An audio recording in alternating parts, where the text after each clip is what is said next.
আপিস বল চলে গেল extra cover অঞ্চল থেকে সীমানার বাইরে। 4 রান নাদিব পারভেজ সাজিদ।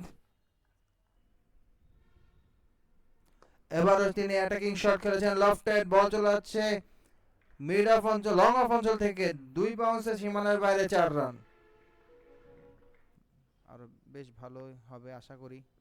সুইপ করেছেন, বল টপ এজ নিয়ে বল চলে যাচ্ছে ফাইন লেগ অঞ্চলে, বল সীমানার বাইরে চলে গেল 4 রান। অনুষ্ঠিত হচ্ছে শর্ট পিচ বল, বল গাইড করে দিয়েছেন থার্ড ম্যান অঞ্চল থেকে সীমানার বাইরে 4 রান। এই শটটি দেখে সচিন টেন্ডুলকারের কথা মনে পড়ে গেল, তিনি কিন্তু এই শট দিয়েছেন তবে কোনো উইকেট পাননি। লফটেড শট, বল চলে যাচ্ছে কাভারের অঞ্চলে সীমানার বাইরে 6 রান।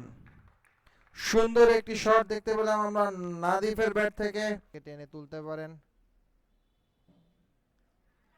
এবং আউট।